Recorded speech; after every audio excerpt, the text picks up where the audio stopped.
Rushing to meet Justin, I'm confronted with his surprising declaration. He believes I'm in love with him. Using this misunderstanding, I seize the opportunity to question him about Pete's mother. Justin's hatred for the woman who abandoned his son is palpable, fueled by Pete's fragile health and the trauma of his near death. I, in turn, reveal that Pete's mother had difficulties, leaving Justin stunned. Will Justin believe my explanation? How will he react when he learns I am Pete's mother?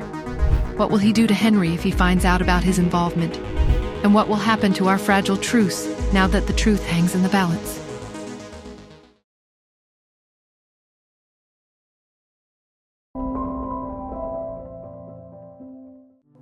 The private room was thick with unspoken tension. Justin's gaze, sharp and probing, bore into me. "What kind of difficulties?"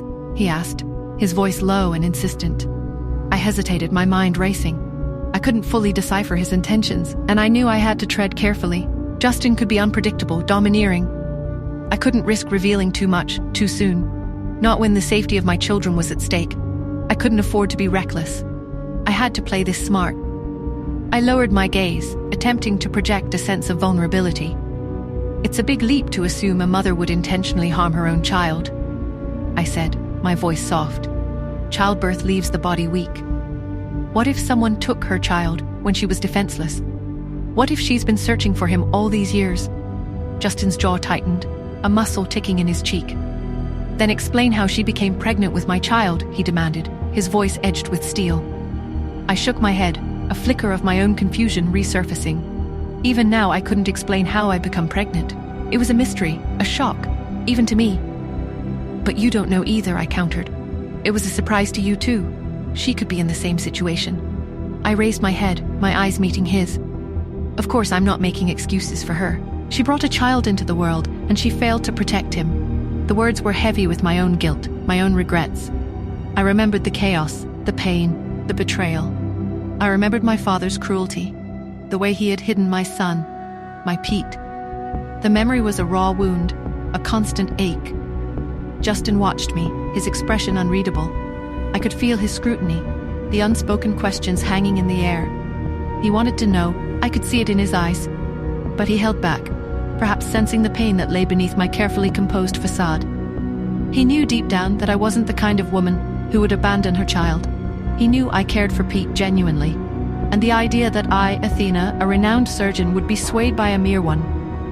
$5 million was ludicrous, but he had found a baby Pete based on a tip from a mysterious woman, a woman who had vanished without a trace, and now he was questioning everything. "Justin," in a low voice. "Nora," he said, his tone unusually soft. "I'm trying to understand you." "Understand what, Justin?" I asked, my voice laced with a weariness I couldn't hide. "Why are you so interested in Pete?" he said, his eyes searching mine. "Why you care so much, it's like you're already a mother to him." I hesitated, my gaze locking with his. "Because I do," I replied, my voice firm. "Because he's a child, and he deserves to be loved and protected.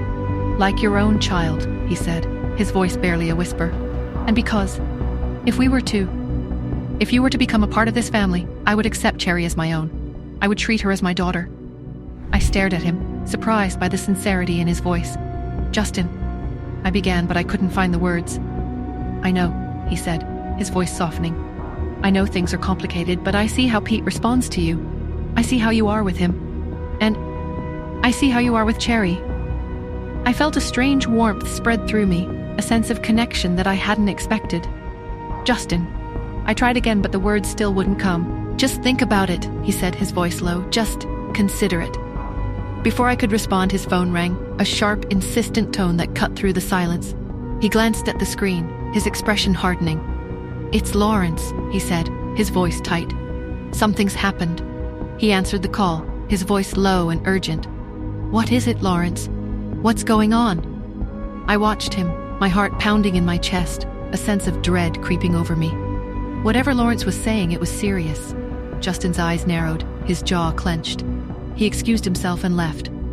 Later, in the quiet of Pete's room, Cherry and Pete sat on the floor, surrounded by toys. They were deep in conversation, their voices hushed and serious. "We need to get them married," Cherry said, her brow furrowed in concentration. It's the only way. Pete nodded, his eyes wide with agreement. But they're always fighting, Pete pointed out, his voice filled with concern. That's just how grown-ups are, Cherry declared, dismissing his worries with a wave of her hand. They'll figure it out. We just have to help them along. What if it doesn't work? Pete asked, his voice filled with a childlike anxiety. Cherry smiled, her eyes filled with determination. It will work, she said, her voice filled with a confidence that belied her young age. We'll make it work. We'll make them happy, and then we'll all live together, like a real family. Justin's offer, his words of acceptance, echoed in the back of my mind. A strange warmth had flickered within me, a sense of belonging I hadn't allowed myself to feel in years. But could I trust him? Could I trust anyone in this labyrinth of secrets and lies?